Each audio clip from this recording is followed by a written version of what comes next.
On se retrouve enfin dans une nouvelle vidéo Plein Nuit Demi. Ça me fait trop plaisir d'être là parce que ça fait quelques mois que vous ne m'avez plus vu. Pour ceux qui attendaient les Plein Nuit Demi à partir du mois de mars, je suis désolée, mais vous n'êtes pas sans savoir si vous me suivez sur Instagram que je suis retournée en Belgique. Et malheureusement, j'ai dû laisser derrière moi tout mon matériel pour filmer. Du coup, c'était un peu compliqué pour moi de vous filmer juste avec mon téléphone ce que j'étais en train de faire. Mais là, c'est résolu. Depuis le mois de mai, j'ai reçu du coup une ring light qui me permettra du coup de refilmer mon bullet journal. Mais aussi, j'ai une super annonce à vous faire. En fait, dans le laps de temps où je suis rentrée en Belgique, j'ai vraiment eu un moment, on va dire, de questionnement où je me suis dit tiens, mais finalement, je passe beaucoup de temps entre la Corée et la Belgique. Et j'ai besoin de me renouveler et de trouver une vocation qui fonctionne avec mes déplacements, puisque je suis vraiment entre deux pays pour le moment. Et même si j'aimerais rester à terme en Corée, c'est assez compliqué pour le moment, surtout au niveau des visas. Je pense qu'on est plusieurs étrangers à avoir un peu ce problème avec la Corée, c'est qu'on adore le pays, mais pour y rester, c'est assez complexe. Mais en attendant de trouver une solution fixe pour pouvoir rester là-bas, je me suis dit que c'était l'occasion pour moi de développer du coup de nouveaux projets. Et je ne l'ai pas fait toute seule, je l'ai fait grâce à l'aide d'une amie à moi qui s'appelle Barbara Kunzo. Je te mettrai le lien de son site dans la description. Mais en attendant, je vais juste te raconter du coup ce que j'ai fait pendant ces 2 mois.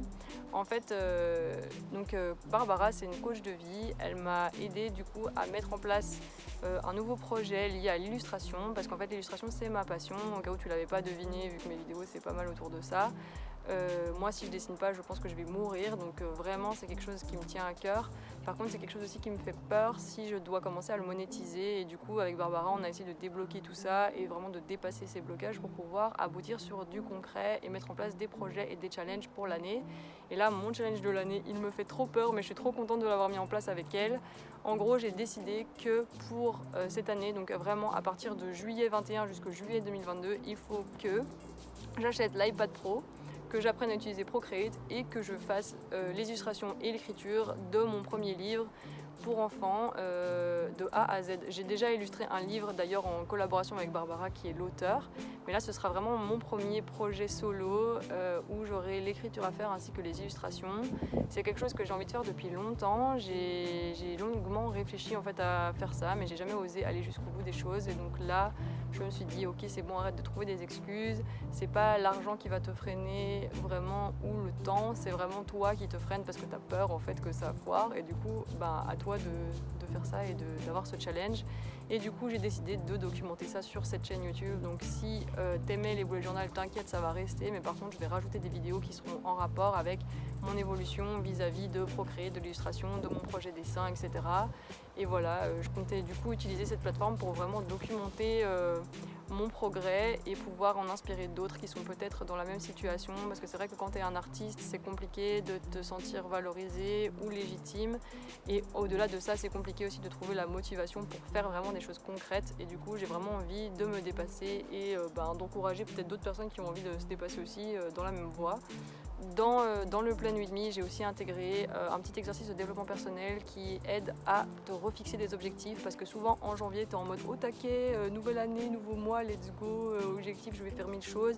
Et là on est à peu près à la moitié de l'année, et souvent c'est là où on a un petit peu un coup de mou, on se dit mais en fait je suis nulle part, ça va nulle part ce que je fais, ça avance pas. Et c'est le moment de se ressaisir et du coup d'essayer de remettre de l'ordre dans ses idées, dans ses priorités. Donc je te propose vraiment de faire le plan sur 3 mois dans un carnet ou dans ton agenda ou dans ton bullet journal si tu en as un, pour te refixer des objectifs et aussi te retrouver cette espèce d'énergie qu'on a un peu en début d'année où on a envie vraiment de mettre en place des choses.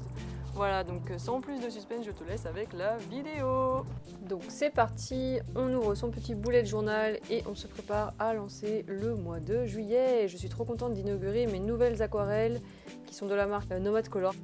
Je suis trop contente parce que c'est mon père qui me les a offerts. Ça a l'air vraiment d'être une dinguerie. En fait, le concept, c'est d'avoir une palette portative qui peut être du coup super pratique pour les moments où on part en voyage, parce que du coup on a 48 couleurs, je pense, qui sont dispo, facile à mettre dans le sac. Avec ça, vous recevez aussi un petit pinceau avec réservoir, ce qui est super pratique. Donc là, je le casse sur ma main pour pouvoir faire pénétrer l'eau dans les fibres et commencer à utiliser le pinceau. Donc moi, pour ce mois de juillet, j'ai choisi un thème un peu chaleur à la maison. Je sais pas trop comment décrire ça autrement. Depuis que je suis retournée en Belgique, j'ai vraiment eu de la chance parce que la météo était au rendez-vous. Par contre, il faisait également super chaud. Et à part des ventilateurs, on n'avait pas grand chose d'autre pour s'armer contre la chaleur.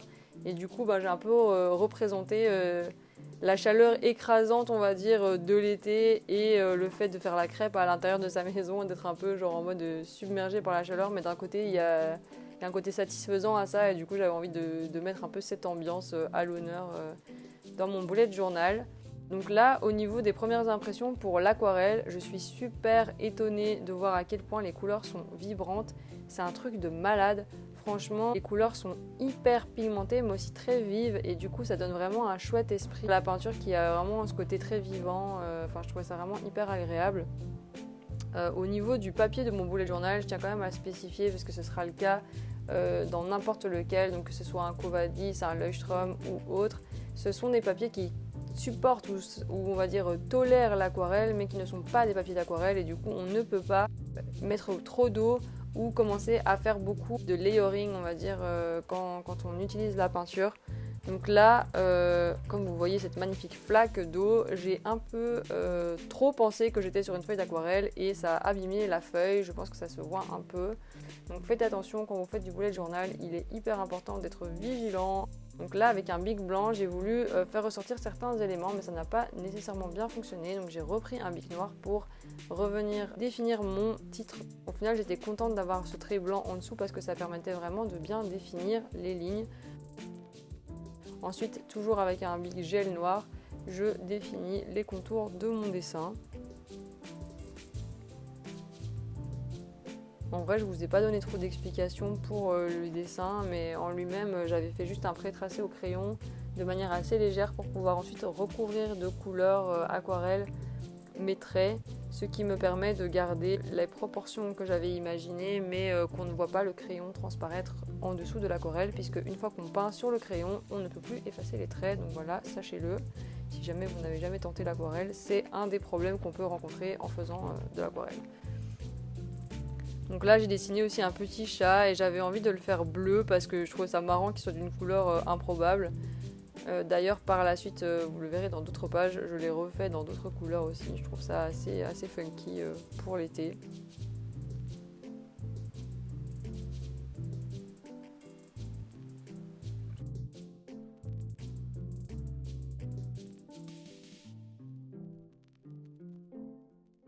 Au final, j'ai repris un bic doré pour pouvoir du coup rajouter encore une troisième couche de lecture. Et je trouve ça assez sympa parce que du coup, quand je bouge ma feuille, il y a vraiment ce côté très brillant et irisé du doré qui vient se rajouter, comme la démonstration qui suit le prouve. J'ai aussi fait des petits ongles dorés au chat, je trouve ça trop mignon. Donc voilà, petite ambiance chill à la maison. Bon là il y a eu des débordements, donc j'ai dû sauver les meubles avec une feuille que je suis venue recoller. Donc j'ai dû vraiment copier tout ce que j'avais fait au crayon préalable pour pouvoir le recouvrir d'une feuille. C'est ça la magie du bullet journal, c'est qu'on peut toujours improviser et se rattraper. Donc ensuite je passe au tracé de l'agenda. Donc mes lignes verticales et horizontales ne sont pas de la même couleur. J'avais justement envie de donner un petit peu ce côté damier en relief. Ensuite avec de l'aquarelle je viens tracer du coup le mois. Sur la page d'à côté il y avait également eu des taches en transfert, mais je me suis dit que tant pis, que ça ferait partie un peu du décor. De toute façon c'est une page qui restera relativement sobre puisque c'est l'endroit où je viens écrire mes gratitudes. En fait, je mets Daily Good Vibes parce que j'ai pas envie d'écrire gratitude parce que ça me gave un peu, je vous avoue. Mais juste parce qu'on l'a trop vu partout. Mais le principe est le même, c'est d'écrire une fois par jour un highlight de ta journée, donc un élément qui t'a vraiment plu et pour lequel tu es reconnaissant. Moi franchement, je trouve ça trop bien parce qu'à la fin du mois, je relis toutes ces phrases positives de choses qui ont impacté mon mois et ça me met en joie. Du coup, je te conseille d'essayer parce que c'est vraiment trop cool.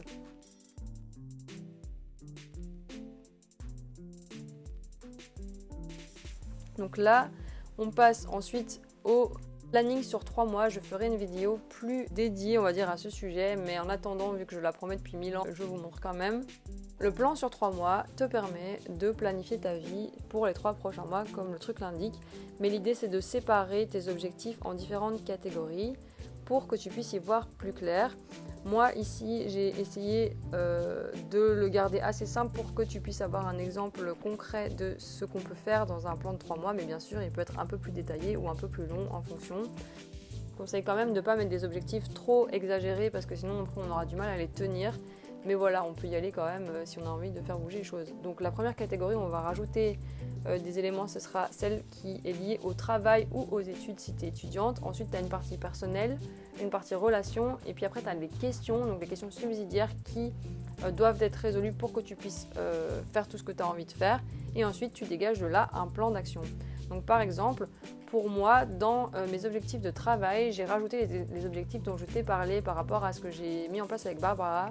Donc il y a acheter un iPad, m'inscrire sur Procreate, etc. Commencer à faire de la recherche graphique, faire des illustrations, faire des vidéos en rapport avec les illustrations. Dans le côté perso, il y a aussi genre aller voir tous les médecins que j'ai dit que j'allais voir depuis des mois et que je ne fais pas. Dans mes relations, voilà, me réjouir de toutes les bonnes choses que les gens m'apportent et tout le temps être heureuse quand je vois quelqu'un et essayer de tirer un max de choses positives. Dans mes plans perso aussi, il y a retourner en Corée.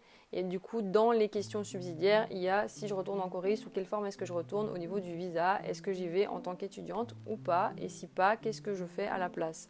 Et du coup, dans mon plan d'action, de manière plus concrète, voilà, donc il y a faire un planning de tout ce que j'ai envie de mettre en place au niveau du travail et au niveau de mon apprentissage en dessin, appeler tous les médecins que je dois appeler et aussi changer mon billet d'avion pour la Corée puisque je dois rentrer en Corée prochainement, dans les prochains mois, et qu'il faut que ça s'organise parce que ça ne se fera pas tout seul. Et aussi organiser mes vidéos. Donc voilà, c'était pour te donner un petit overview de ce qu'on peut faire sur un planning de 3 mois. Une fois que tu as mis en place tous tes objectifs, tu peux ensuite te faire une page où tu t'écris un petit discours encourageant pour les jours où tu as un coup de mou. Et franchement, moi je trouve ça trop bien parce que ça m'arrive quand même assez souvent. Et du coup, de revenir lire des mots encourageants, c'est cool. Et sur la page d'à côté, tu peux faire une illustration. Après, tu n'es pas obligé de faire un truc de malade non plus, mais une illustration de toi dans 3 mois, de comment tu te vois. Alors moi, dans 3 mois, je devrais être prête à retourner en Corée normalement. Du coup, l'été sera terminé et j'aurai atteint tous mes objectifs. Du coup, je me représente assise dans un canapé avec l'iPad dans mes mains et la valise à côté de moi, la valise qui me ramène en Corée. Donc c'est vraiment genre un peu une manière de te visualiser et de te dire ok, c'est bon, mes objectifs ils sont clairs, mon été il va servir vraiment à repartir sur des bonnes bases et aussi mettre certaines choses en place avant de retourner en Corée. Notamment l'apprentissage de Procreate et le début de certaines vidéos qui seront liées du coup à tout ce qui est dessin et compagnie. Et voilà, et du coup, c'est vraiment pour me motiver, pour que je visualise mon départ, mon évolution dans 3 mois. Et en fait, le fait de le dessiner, ça te permet de cristalliser dans ta tête et de te dire ok, on va dans cette direction, c'est ça qu'on fait. Donc voilà, franchement, moi je conseille en fait ce procédé et le fait d'écrire aussi c'est pareil, ça permet vraiment de ancrer dans ta tête tout ce que tu as besoin d'ancrer. Donc en bas j'ai mis Future Me, donc toi-même tu sais, ça veut dire moi dans le futur et voilà, et je dédie également un espace pour pouvoir écrire ce que représente le dessin. C'est pas une phase obligatoire, mais moi je trouve ça toujours sympa d'avoir des mots-clés ou des petites choses qui te permettent de vraiment déterminer les éléments qui sont importants. Donc là, sur la page de gauche, je suis en train de m'écrire du coup mon petit discours. Je t'invite à mettre pause à la fin si tu as envie de le lire. Mais en tout cas, je pense que c'est quelque chose qui doit être personnel et qui doit te parler surtout. Et voilà, qui doit être encourageant, plein de good vibes et qui doit vraiment servir à faire en sorte que tu ne baisses pas les bras et que les moments où tu as du mal et que tu te dis ah mon Dieu, j'arriverai plus jamais à faire ce que j'ai dit que j'allais faire ou ah je suis fatiguée, de toute façon c'est nul ce que je fais machin, non, que tu viennes relire ça et que tu dises mais non en fait j'ai commencé pour telle et telle raison, je suis capable, il n'y a personne qui peut me dire que j'y arriverai pas parce que c'est pas vrai, etc. Donc écris-toi ce que tu as besoin de te dire en fait et ce que tu as besoin de lire quand tu es en bad et ça varie vraiment pour chaque personne et vraiment prends-le comme un discours d'encouragement, quelque chose qui va te remonter le moral en cas de besoin.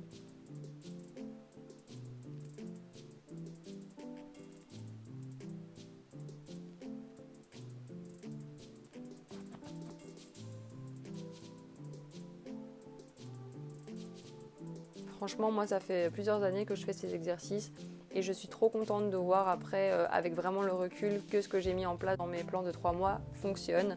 Il y en a aussi d'autres exercices que je fais pour l'année et c'est trop gai de voir en fait qu'à la fin, tu arrives à ce que tu as visualisé parce que tu as fait ces exercices de 3 mois qui te permettent d'évoluer dans une structure assez claire.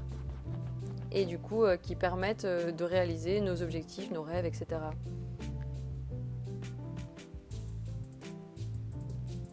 Et voilà, sur la page d'à côté, donc je me suis vraiment décrite en mode je suis en train de dessiner ma 6e illustration sur mon iPad et je repars en Corée.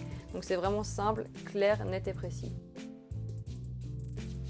Enfin, je finis du coup cette préparation du mois de juillet avec une page qui est très simple mais qui est assez importante puisqu'elle va regrouper ma to-do. Ça fait un moment maintenant que je ne fais plus vraiment de weeklies. Je regroupe juste ma to-do list sur une feuille qui s'étale après peut-être sur la page d'à côté, mais c'est plus facile pour moi en fait de mettre les tâches telles quelles. Peut-être parce que mes journées sont moins structurées et que du coup je prends plusieurs tâches en même temps et que je les étale sur plusieurs jours. Mais bon, ça c'est toi qui vois. Si tu préfères les étaler sur lundi, mardi, mercredi, jeudi, TMTC, tu t'organises. Donc voilà, c'était la mise en page du mois de juillet. J'ai beaucoup parlé, j'espère que c'était clair et que c'était fun à regarder.